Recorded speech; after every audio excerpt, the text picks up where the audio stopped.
কেউ যদি দুনিয়ার বুকে দুইটা নিয়ামত তার জীবনে পেতে চায়, আপনারা যদি মনে করেন এই দুইটা জিনিস আমাদের দরকার, হযরত আলী রাদিয়াল্লাহু তাআলা পরামর্শ দিচ্ছেন, আমি আল্লাহর নবীর পক্ষ থেকে জেনে বলতেছি, তোমাদের দুনিয়ার বুকে দুইটা নিয়ামত তোমরা পেয়ে যাবে।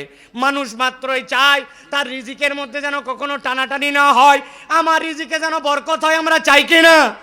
আমরা কি চাই যে আমার হায়াতটা যেন সুন্দর হয়, আর কখনো এমন মৃত্যু যেন না হয় অপঘাতে মৃত্যু, যেই মৃত্যুতে নিজের মাথা একদিকে, হাত একদিকে, লাশ একদিকে ছিন্ন ভিন্ন হয়ে গেছে। অপঘাতে কেউ মৃত্যু চায় না, আর নিজের রিজিকটা বৃদ্ধি চায়। হযরত আলী রাদিয়াল্লাহু তাআলা বলছেন, মান শাররাহু আইয়ুমাদ্দালাহু ফি উমরিহি ওয়া ইউসআলাহু ফি রিজকিহি। দুনিয়ার বুকে কেউ যদি চায় তার রিজিকটা প্রশস্ত হয়ে যাক আর তার হায়াতটা দীর্ঘ হোক সুস্থতার সাথে, হযরত আলী রাদিয়াল্লাহু তাআলা বলছেন, ইউদফা আনহু মাইতাতাসু। আর যদি চায় আমার খারাপ মৃত্যু না হোক, মানে তার মৃত্যুটা ঈমানের সাথে হোক, তিনি বলতেছেন, ফালইয়াত্তাকিল্লাহ ওয়ালিয়াসিল রহিমা। আল্লাহ রাব্বুল আলামিন এরপরে বলছেন, দুনিয়ার মানুষ ভালো করে বোঝো, ওয়াল্লাযীনা ইয়াসিলুনা মা আমারাল্লাহু বিহি আন ইউসাল। আল্লাহ বলছেন, আমার দৃষ্টিতে আল্লাহ রাব্বুল আমিন জানাচ্ছেন, তোমাদের মধ্যে জ্ঞানবান মানুষ হচ্ছে তারা। আল্লাহ রাব্বুল আমিন যে সম্পর্ক রক্ষা করতে বলেছেন, আল্লাহ রাব্বুল আমিন যে সম্পর্কের ক্ষেত্রে তোমাদেরকে দাম দিতে বলেছেন, আল্লাহ রাব্বুল আমিন যে সম্পর্কের ক্ষেত্রে তোমাদেরকে বারবার সতর্ক করেছেন, তোমাদের আত্মীয়তার সম্পর্ক এবং পিতা মাতার সাথে তোমার যে রিশতাদারি যে সম্পর্ক, বান্দা আল্লাহর নির্দেশনা অনুযায়ী কখনো তোমরা জানো এই আত্মীয়তার সম্পর্ককে তোমরা নষ্ট করো না।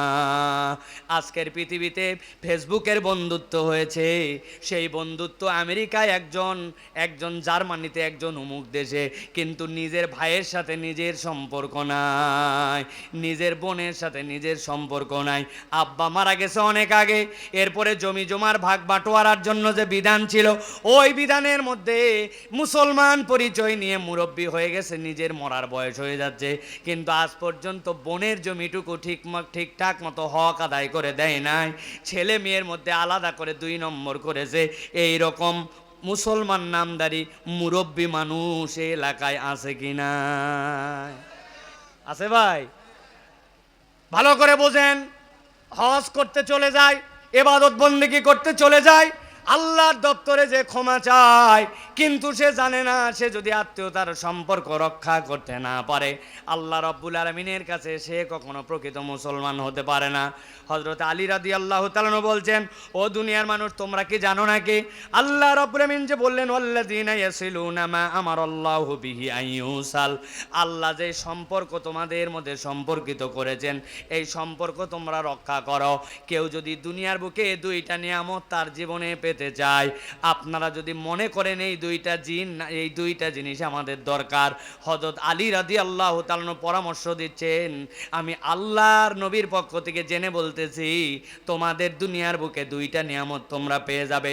মানুষ মাত্রই চায় তার রিজিকের মধ্যে যেন কখনো টানাটানি না হয়, আমার রিজিকে যেন বরকত হয়। আমরা চাই কি না? আমরা কি চাই যে আমার হায়াতটা যেন সুন্দর হয়, আর কখনো এমন মৃত্যু যেন না হয় অপঘাতে মৃত্যু, যেই মৃত্যুতে নিজের মাথা একদিকে, হাত একদিকে, লাশ একদিকে ছিন্ন ভিন্ন হয়ে গেছে। অপঘাতে কেউ মৃত্যু চায় না, আর নিজের রিজিকটা বৃদ্ধি চায়। হযরত আলী রাদিয়াল্লাহু তাআলা বলছেন, মান শাররাহু আইয়ুমাদ্দালাহু ফি উমরিহি ওয়া ইউসআলাহু ফি রিজকিহি। দুনিয়ার বুকে কেউ যদি চায় তার রিজিকটা প্রশস্ত হয়ে যাক আর তার হায়াতটা দীর্ঘ হোক সুস্থতার সাথে, হযরত আলী রাদিয়াল্লাহু তাআলা বলছেন, ইউদফা আনহু মাইতাতাসু। আর যদি চায় আমার খারাপ মৃত্যু না হোক, মানে তার মৃত্যুটা ঈমানের সাথে হোক, তিনি বলতেছেন, ফালইয়াত্তাকিল্লাহ ওয়ালিয়াসিল রহিমা। আমি আল্লাহর পক্ষ থেকে নবীর মাধ্যমে জেনে বলতেছি, সে যেন আল্লাহকে ভয় করে আর আত্মীয়তার সম্পর্ক রক্ষা করে। কেউ যদি আত্মীয়তার সম্পর্ক রক্ষা করে, আল্লাহ রাব্বুল আমিন তাকে খারাপ মৃত্যু দিবেন না, আল্লাহ তার জন্য একটা সুন্দর দীর্ঘ হায়াত দিবেন, আর আল্লাহ রাব্বুল আমিন তার রিজিকের টানাটানি দূর করে দিবেন। সুবহানাল্লাহ। আজকে আমার বাড়িতে যদি আমার আত্মীয় আসে আর বউ যদি দেখে এটা হচ্ছে স্বামীর দিকের আত্মীয়, বউয়ের আর অলসতার শেষ নাই। কি এক জায়গায় বাড়ি বানালাম, বাজার করতে আসে, অসুস্থ হলে আসে, এত লোক আর পারি না, বলে না ভাই?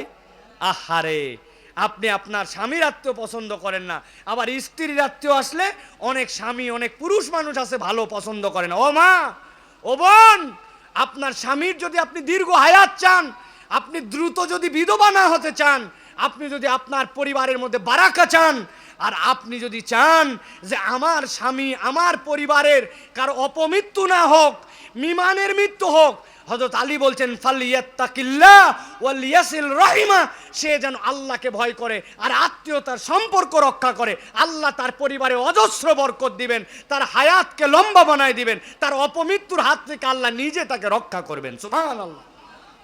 আজকে আমরা আত্মীয়তার সম্পর্ক নষ্ট, ভাই ভাইয়ের সাথে তাকায় না, ভাইয়ের বউয়ের সাথে ভাইয়ের বউয়ের সম্পর্ক নাই, হিসাব মিলায় দেখেন, ছোট্ট একটু জিনিস নিয়ে মন ধরাধরি, মুখ কালাকালি, একজন আরেকজনকে দেখে না, নিজেদের রক্তের কোনো সম্পর্ক নাই, অন্য জায়গায় দান করে দানবীর, অথচ নিজের আত্মীয় ঠিক মতো খাবার পাচ্ছে না, তার বাড়িটা ঠিক মতো হচ্ছে না, উমুক মসজিদে দান করছে, তুমুক মাদ্রাসায় দান করে, তুমুক এতিমখানায় দান করে, কিন্তু নিজের আত্মীয়তার সম্পর্ক রক্ষা করে না, ঠিক কি না?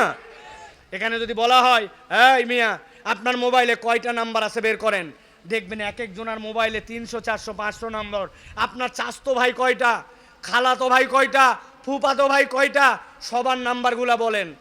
বলবো অনেক দিন ধরে যোগাযোগ নেই তো হুজুর, এত নাম্বার কিভাবে?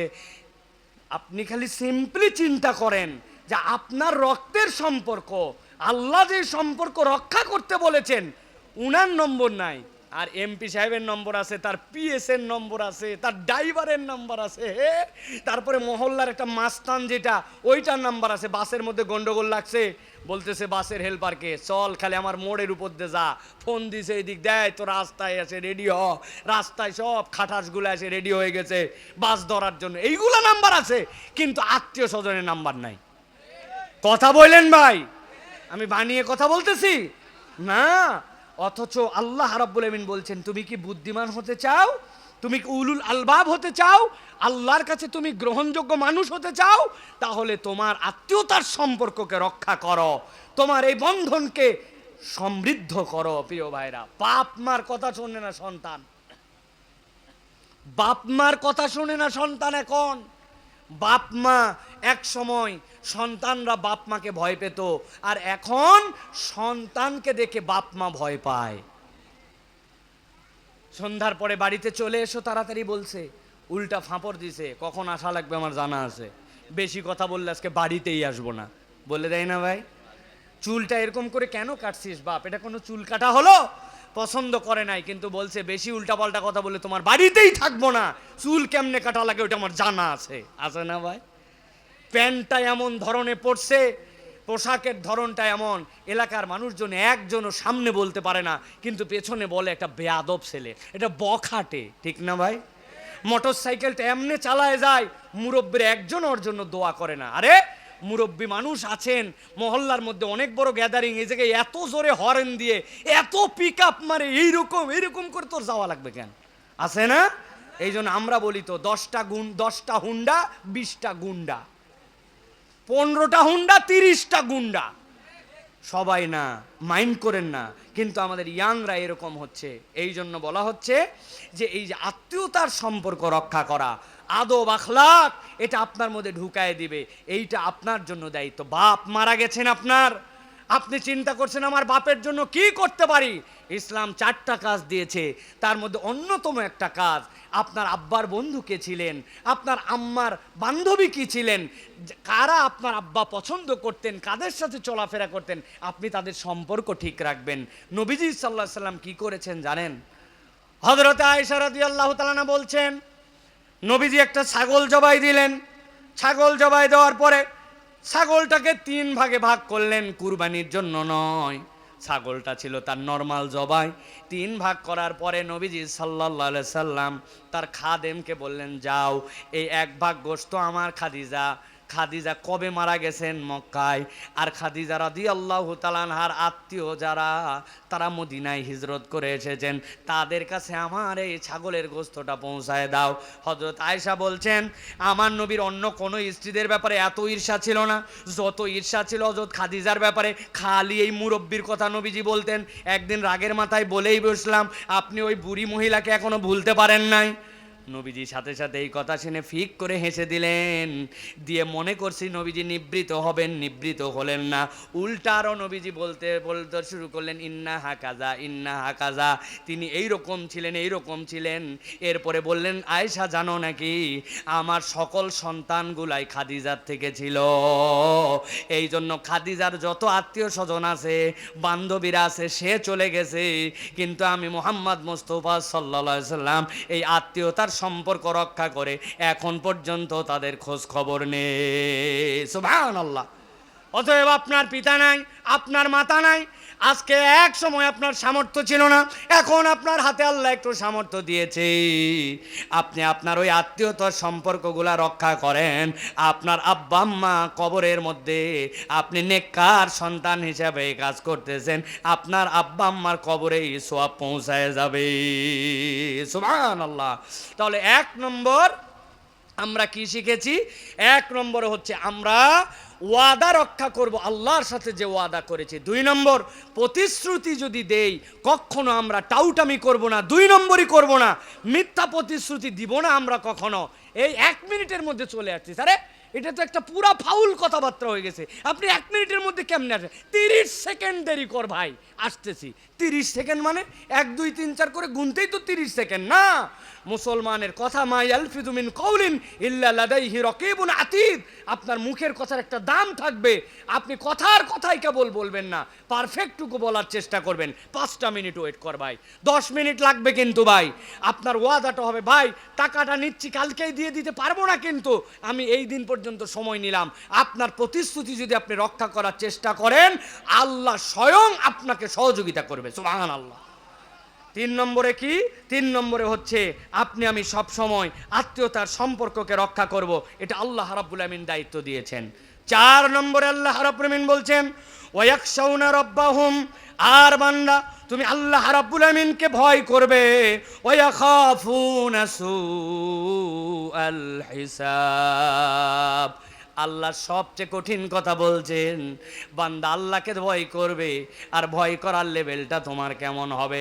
আল্লাহ বলছেন, ওয়াখাফুনা সুআল হিসাব, তুমি সব সময় নিজের জীবনে একটা চিন্তা করবে, আল্লাহ তুমি যেন আমাকে কখনো খারাপ হিসাবের মুখোমুখি করো না।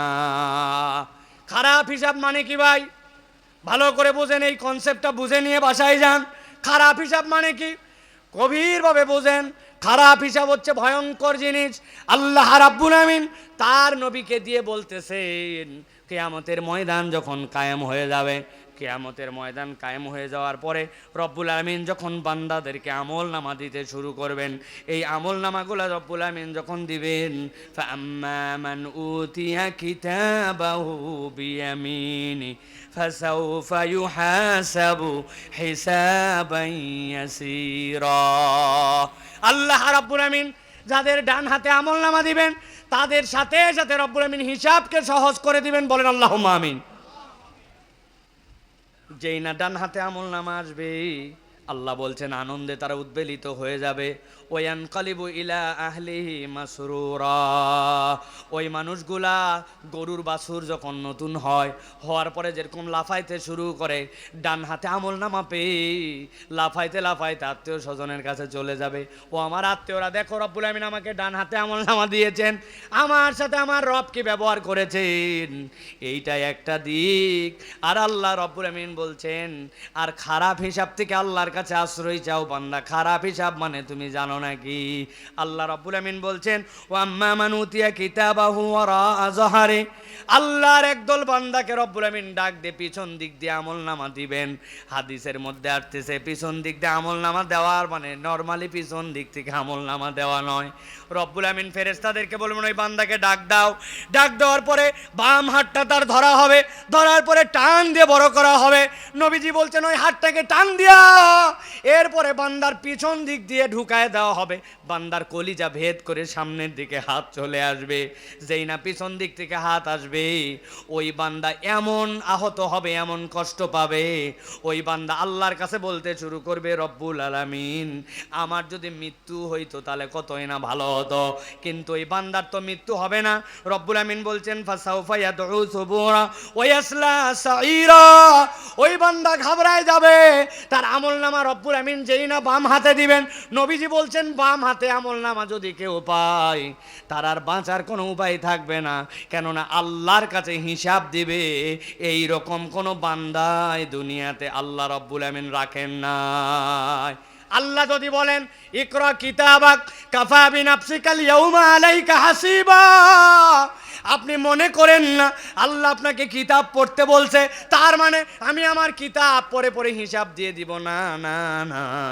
আল্লাহ যদি কাউকে একবার বলেন বান্দা হিসাব দে, ওইটাই তার জন্য সুউল হিসাব, কেননা বান্দাকে হিসাব দিতে বললে ওই বান্দা কখনো আল্লাহর সামনে একটা সকাল একটা সন্ধ্যারও হিসাব দিতে পারবে না। এই জন্য নবীজি সাল্লাল্লাহু আলাইহি সাল্লাম বলতেন, আয় রব্বুল আলামিন তুমি আমার জন্য হিসাবকে সহজ করে দাও, আল্লাহুম্মা হাসিবনি হিসাবান ইয়াসিরা, আয় রব তুমি আমাকে হিসাব সহজ করো। মুফাসসিররা ব্যাখ্যা করছেন, ও দুনিয়ার মানুষ হিসাব সহজ করার মানে জানো নাকি? হিসাব সহজ করার মানে আয় আল্লাহ তুমি আমার হিসাবটা এমন ভাবে দাও যে আমাকে হিসাবে যেন দেওয়া না লাগে, তুমি আমাকে বিনা হিসাবে রব্বুল আলামিন তুমি আমাকে জান্নাতের রাস্তা দেখায় দাও, কেননা হিসাব চাইলে দুনিয়ার কেউ হিসাব দিতে পারবে না। অতএব সব করে দেখছি খালি এই সিঁড়ির ল্যান্ডিং এর জায়গাটা মনিটরে ধরে না, যেই জায়গা ধরে না ওই জায়গায় এসে আপনার থেকে সে ঘুষ খাচ্ছে, 2 নম্বর করতেছে। আল্লাহ তুমি আমার হিসাবকে সহজ করে দাও, তুমি আমার কঠিন হিসাব করো না। আপনি যে বলতেছেন যে সুল হিসাবের কথা, আপনার আমার জীবনের চলার পথ বলেন। মোবাইল যে চাপি, রাত্রে যে একাই দেখি, চোখের গুণা যে করি, হুজুর হয়ে যে এত বড় দাড়ি নিয়ে টুপি নিয়ে জুব্বা নিয়ে ঘুরি, অন্তরের অবস্থা কি? একটা মহিলা গেলে কি কল্পনা হয়, মনের মধ্যে অপরের ব্যাপারে কি কল্পনা হয়, আমার চরিত্রটা কেমন, আমার ভিতর কেমন, বাহির কেমন, আমি বাড়িতে যখন একরকম মসজিদের নামাজ আমার কেমন, একটু হিসাব মিলালেই বুঝতে পারবো যে আসলে আল্লাহকে ভয় করে আমার জিন্দেগি চলতেছে না, আমার অন্তর যেমনে বলে আমি তেমনে চলি। কথা ঠিক কিনা ভাই? অতএব প্রিয় ভাইয়েরা, সুল হিসাব এটা আল্লাহ রাব্বুল আলামিন বলছেন, এখান থেকে বান্দা তুমি আল্লাহ রাব্বুল আলামিনের কাছে তুমি যদি জ্ঞানবান হিসাবে পরিচিত হতে চাও, তাহলে আল্লাহ রাব্বুল আলামিন বলছেন তোমার টার্গেট হবে কি? টার্গেট হবে ওয়াখাফুনা সুল হিসাব, আল্লাহর কাছে সব সময় আমার মনে থাকবে রব্বুল আলামিন তুমি আমার খারাপ হিসাব কখনো করো না। বান্দা একবার যদি এই দৃষ্টিভঙ্গিতে চলতে শুরু করে, তাহলে আল্লাহ বলছেন তুমি একটা বুদ্ধিমান মানুষ।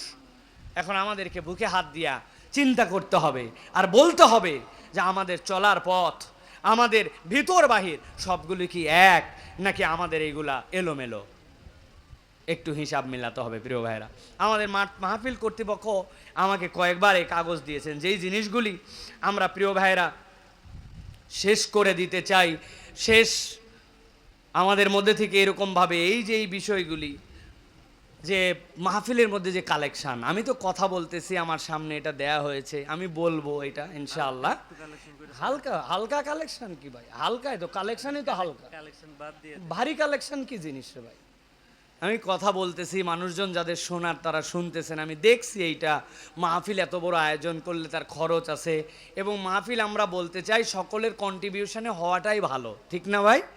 তাহলে হবে কি আমার মাহফিল, আমি ওন করবো এটা যে আমাদের মাহফিল, কেউ একজন টাকা দিয়ে দিছে মাহফিল হয়ে গেছে। এই ছেলেগুলা কি পরিশ্রম করছে, আজকে কিন্তু যে মাঠ যে পরিস্থিতি তাতে কিন্তু মাহফিল হওয়ার কথা নয়, কিন্তু ওরা বালু টেনে মাটি দিয়ে আপনাদের বসার ব্যবস্থা করে এই কোরআনের হালাকাটা কায়েম করছে। তা আপনারা খুশি আছেন?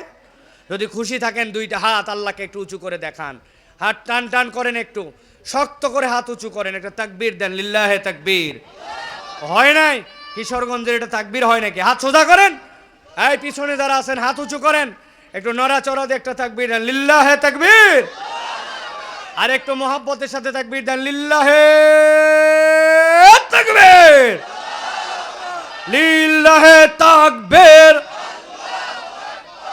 কোরআনের আলো, আল হাদিসের আলো, তোমার নেতা আমার নেতা, তোমার নেতা আমার নেতা, লিল্লাহে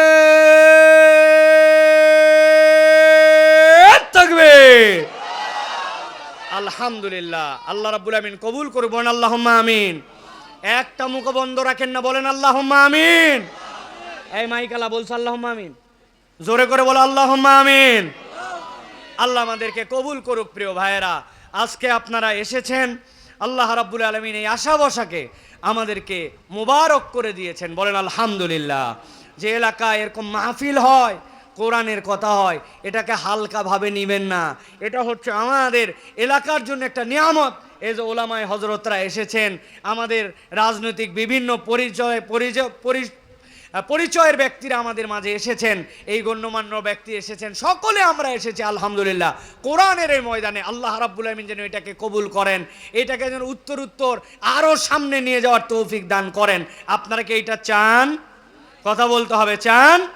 যদি চান তাহলে একটা সহযোগিতা করতে হবে ভাই, মনে করেন না টাকা চাবো এখনই। একটা সহযোগিতা করতে হবে, কোরআনের মাহফিলের কখনো বিরোধিতা করব না। রাজি আছেন? যারা রাজি আছেন হাত উঁচু করেন। জীবনে বিরোধিতা করব না, রাজি আছেন? আল্লাহ কবুল করবেন, আল্লাহুম্মা আমিন। এখন একটু পকেটে হাত দেন, পকেটে হাত দিয়ে 10, 20, 100, 500 আমি আপনাদের কাছে ওই রকম করে বলবো না, কিন্তু একটা লোক মাহরুম হওয়া যাবে না। সকলকে কন্ট্রিবিউট করতে হবে। স্টেজে যারা আছেন, দাঁড়ায় যারা আছেন, বসে যারা আছেন, ওই যে পিছনে যারা আছেন, সকলে হাত দেন। ভাই পকেটে হাত লাগান, একটু শরীক হন। টাকা না থাকলে অন্যের কাছ থেকে হেল্প নেন। মুরব্বি, এই যে চাচা, হাত লাগান পকেটে।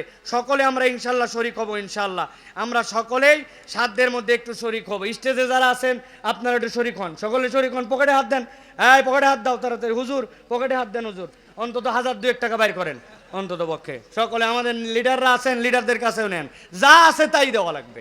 সকলকে শরিক হতে হবে ইনশাল্লাহ। নেন নেন, মেহরবানি করে শরিক হন সকলে। আল্লাহ রাব্বুল আমিন সকলের দানে বরকত দান করবেন, আল্লাহুম্মা আমিন। আল্লাহ সকলকে কবুল করবেন, আল্লাহুম্মা আমিন। আল্লাহ রাব্বুল আমিন। আলহামদুলিল্লাহ, আমরা তো সব জায়গায় কথা বলি, কিন্তু আমার একটা কথার শুরু আছে এবং শেষ আছে। শুরু করছিলাম কি দিয়া? যে আমার জিন্দেগিটা যদি পরকালমুখী হয়, দুনিয়া আমার সাথে থাকবে, আল্লাহ বলছেন তাহলে রব্বুল আলামিন তোমার জন্য দুনিয়া আখেরাতে রিওয়ার্ড রাখবেন। মনে আছে তো? আর মধ্যে কি বলেছি? মধ্যে বলেছি যে আল্লাহ রাব্বুল আলামিনের দৃষ্টিতে আল্লাহ প্রকৃত কাদেরকে জ্ঞানবান পরিচয় দিতে চান, এর 5টা গুণাগুণের কথা বলেছি। মনে আছে আপনাদের? 1 নম্বর কি বলেছি ভাই, কে বলতে পারবেন?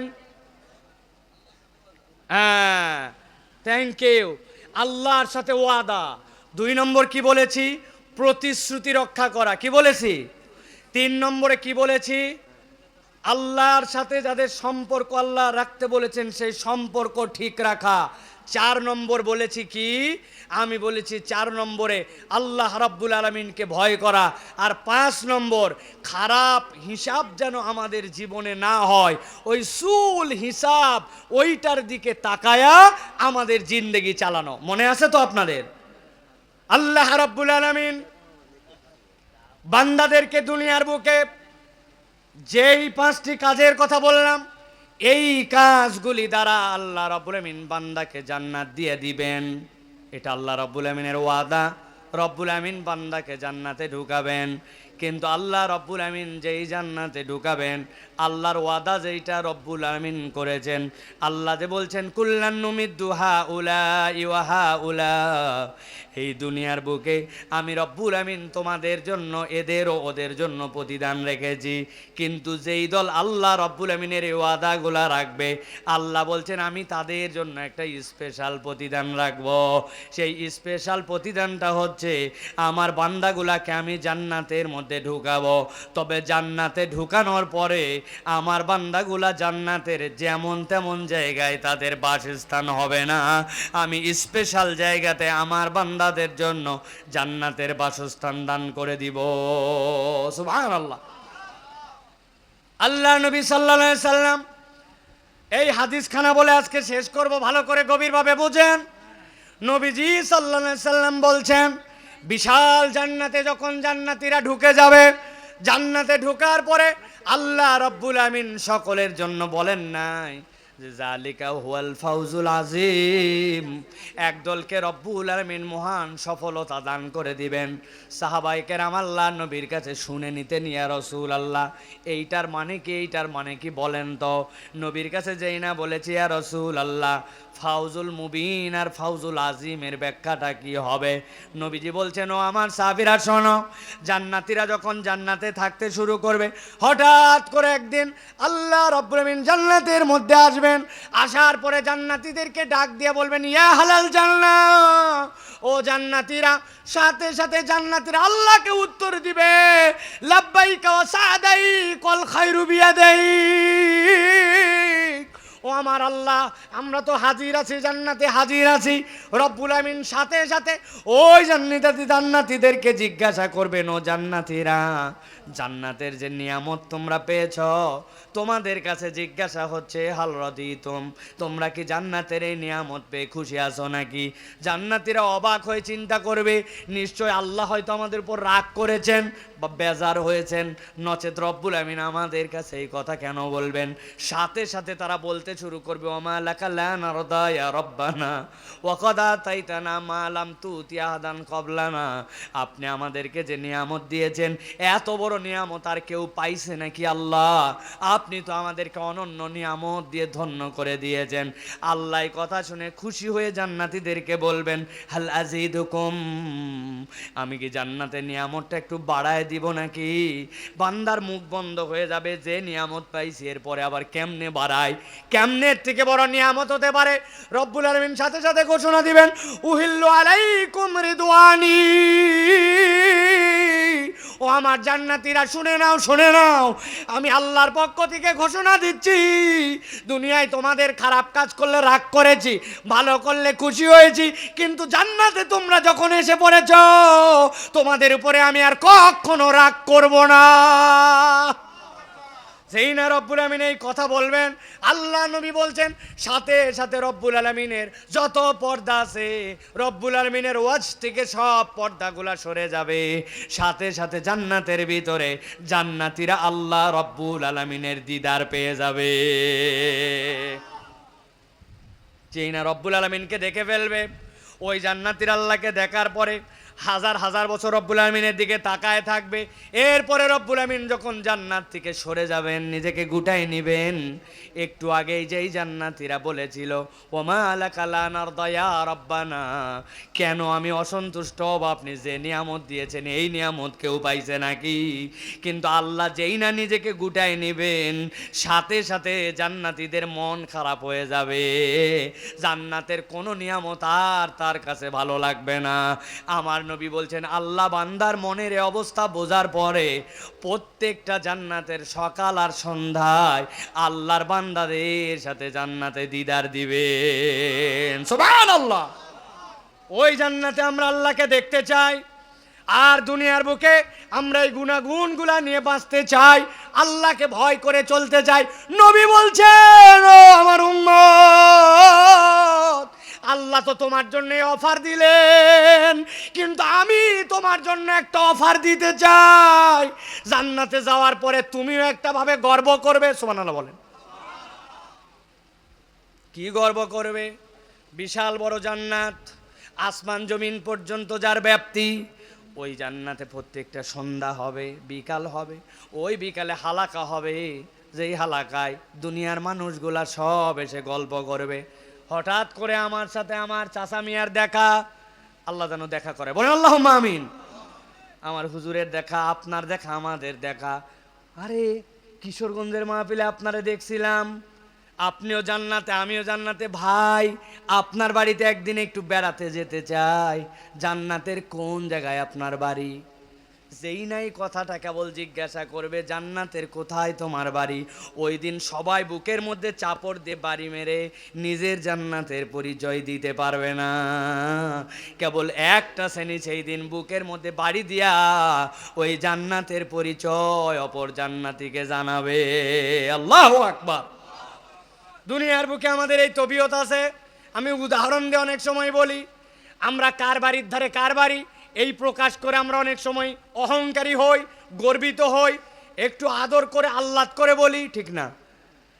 গুলিস্তানের মোড়ে একজনের সাথে আমার দেখা, দেখে মনে হচ্ছে এই লোকটাকে আগেও দেখছি, জানি চেনা চেনা লাগে। জিজ্ঞাসা করলাম, চাচা আপনার বাড়ি কোথায়? দেখি মুরব্বির পিকা ভাই বলতেছে রাষ্ট্রপতি তার বাড়িতে ঢুকবে আর আমার বাড়িতে পা না দিয়ে। বা মানে কি চাচা? বলে আমার বাড়ি কিশোরগঞ্জ, রাষ্ট্রপতি ঢুকবে তার বাড়িতে, রাষ্ট্রপতির পাশের বাড়ি আমার বাড়ি। বাহ, চিন্তা করলাম চাচা বিরাট ব্যাপার তো। আপনি গুলিস্তানে কি করেন?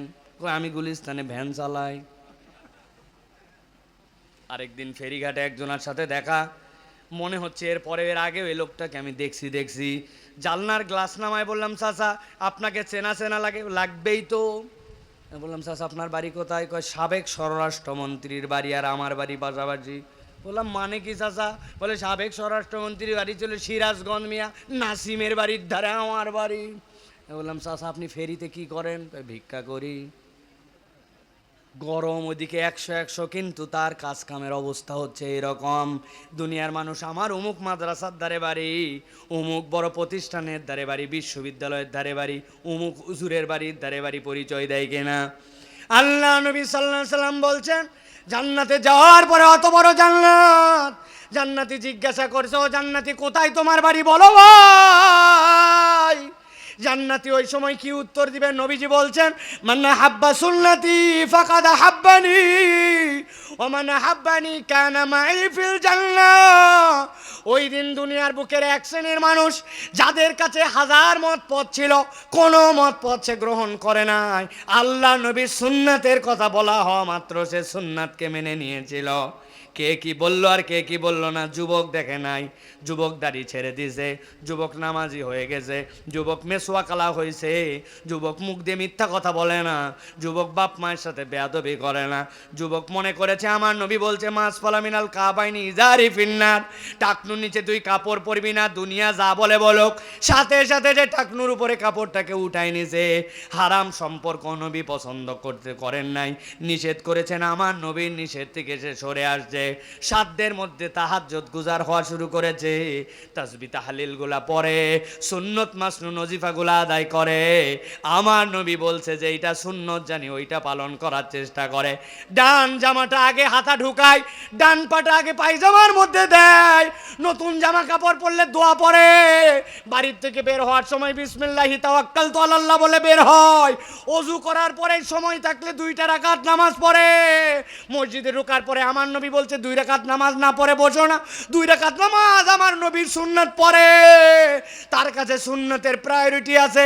নবী বলছেন মানে হাব্বা সুন্নতি ফাকাদ হাব্বানি, সে যেন জীবিত মুহাম্মদ সাল্লাল্লাহু আলাইহি ওয়াসাল্লামকে ভালোবেসে নিল। আর নবী বলছেন ও মানে হাব্বানি কানা মাই ফিল জান্নাহ। জান্নাতি জিজ্ঞাসা করছো, জান্নাতি ভাই জান্নাতের কোথায় তোমার বাড়ি? বলছে এত বড় জান্নাতে কোথায় পরিচয় দিব, কোন লোকেশন বলবো জানি না, তবে শোনো শোনো, বুকের মধ্যে বাড়ি দিয়ে বলতেছে আমার বাড়িটা জান্নাতে ওইখানে আমার আল্লাহ মুহাম্মদ সাল্লাল্লাহু আলাইহি ওয়াসাল্লামের বাড়িটা বানাইছে যেইখানে।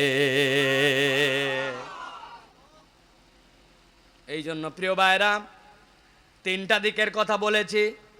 আমার জীবনের টার্গেট হবে দুনিয়া তো লাগবেই, কিন্তু পরকালমুখী জিন্দেগি। আর 2 নম্বর হচ্ছে দুনিয়ার এই হিসাব নিকাশের বুদ্ধিমান নয়, বরং আল্লাহর সাথে ওয়াদা ঠিক রাখতে হবে, প্রতিশ্রুতি পালন করতে হবে। আত্মীয়তার সম্পর্ক নষ্ট হলে আজকের থেকে জোড়ালো লাগানো শুরু করেন। আর সব সময় দিলের মধ্যে থাকবে আল্লাহ তুমি যদি হিসাব চাও, তোমার বান্দার হিসাব দেওয়ার ক্ষমতা নাই। আল্লাহুম্মা হাসিবনি হিসাবান ইয়াসিরা। আল্লাহ তুমি আমার চোখের হিসাব চাইলে কেমনে দিব? আল্লাহ তুমি আমার মুখের হিসাব চাইলে কেমনে দিব? আল্লাহ তুমি আমার হাত দিয়ে যা যা ধরার কথা ছিল না ওইটার হিসাব চাইলে কেমনে দিব আল্লাহ? অতএব রব তোমার কাছে বলতেছি তুমি আমাকে বিনা হিসাবে রাখো, কেননা তোমার সামনের হিসাব ভয় পায়। পিছন দিক দিয়ে আমল নামা দিলে বুক ভেদ করে বাম হাতে দিলে আমি সহ্য করতে পারবো না। আল্লাহ তোমারে আমি ভয় পাই, আল্লাহ তোমারে আমি ভয় পাই। বান্দা যখন এই জিন্দেগি যাপন করবে আর সুন্নতটাকে যখন তার জীবনে প্রায়োরিটি দিবে, রব্বুল আলামিন বলছেন আমি আদর করে তোরেই তো বলছি উলুল আলবাব, তুই তো বুদ্ধিমান বান্দা, আমি তোরে জাহান্নামে দেওয়ার জন্য সৃষ্টি করি নাই, তোর এই অনুভূতি আর এই আমলের কারণে আমি রব্বুল আমিন তোর জন্য জান্নাত নির্ধারণ করেছি। আল্লাযীনা ইয়ারিসুনাল ফিরদাউস, আল্লাহ বলছেন এরাই তো ফেরদাউসের উত্তরাধিকার, আমি আমার বান্দাকে ওই জান্নাতে দিতে চাই। এই জন্য প্রিয় ভাই, জীবন তো আমাদের শেষের দিকে, জীবন তো আমাদের অনেক পানি গড়ায় গেল, কখনকার মৃত্যুর ডাক চলে আসবে কেউ জানি না। আজকের থেকে শপথ নে, আগের জীবন যেমনই চলেছে সামনের জীবনটা আজকের থেকে ব্যতিক্রম চলবে। রাজি আছেন ইনশাআল্লাহ? রাজি আছেন ইনশাআল্লাহ? আল্লাহ আমাদেরকে কবুল করুক, বলেন আল্লাহুম্মা আমিন। আল্লাহ আমাদের জানে মালে বারাকা দেন, বলেন আল্লাহুম্মা আমিন। আজকের এই অনন্য আয়োজন এবং আয়োজনে যারা আপনার